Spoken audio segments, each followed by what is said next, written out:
Kutoka kitabuni Maadili ya Msingi ya Falsafa ya Ustoa. Somo kutoka kitabu cha Falsafa ya Ustoa, sura ya kwanza, kipengele cha namba 2 cha Maadili ya Msingi ya Falsafa ya Ustoa.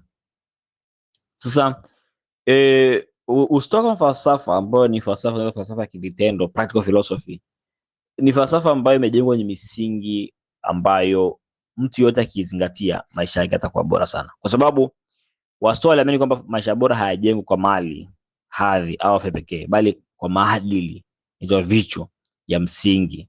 Na maadili hayo basi yakizingatiwa na mtu yoyote, ni lazima atakuwa na maisha ambayo ni bora, yenye utulivu na yenye matokeo ambayo ni makubwa zaidi. Msingi wa kwanza, maadili ya kwanza ni hekima au wisdom. Inaitwa Sophia. Huu ni uwezo wa kuona mambo kwa uwazi, kutofautisha mema na mabaya na kufanya maamuzi sahihi. Hekima. Sawa.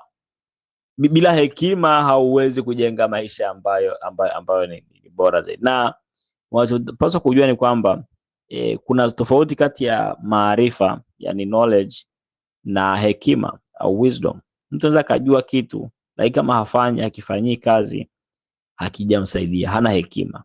Hekima ni kufanya kile ambacho unajua unapaswa kukifanya. Na hilo ndio la msingi sana kwenye eneo hili.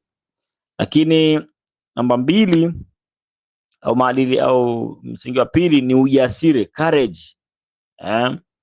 Na ujasiri ni nguvu ya kukabiliana na hofu, maumivu na matatizo bila kukimbia.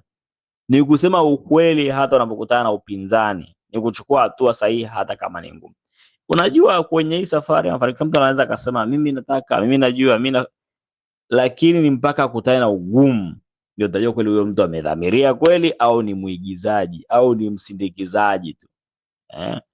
Na falsafa hii inataka tuwe na uthubutu wa kuishi misingi ya falsafa ya Ustoa na kusimamia ukweli hata kama tupo kwenye hatari, hata kama watu wanakucheka, wanakuangalia, kuona umepotea, wanakuona hujielewi, wewe unajua kwamba uko kwenye njia sahihi, basi unaendelea kusema sababu una uthubutu. Sasa una courage ambayo inatokana na msingi wa falsafa ya Ustoa. Namba 3 ni uadilifu au haki. Sawa, justice. Uadilifu ni kutenda kwa haki, kuheshimu wengine na kuchukua hatua kwa manufaa ya wote, manufaa ya jumuiya. Ujiangalie wewe, unaangalia, je, linalofanya kwa wengine ni haki, kwa wengine lina manufaa? Unafanya mambo yote ambalo si haki kwa wengine, unakuwa umechagua kuacha kuwa binadamu. Unakuwa umeondoka kwenye hali ya binadamu.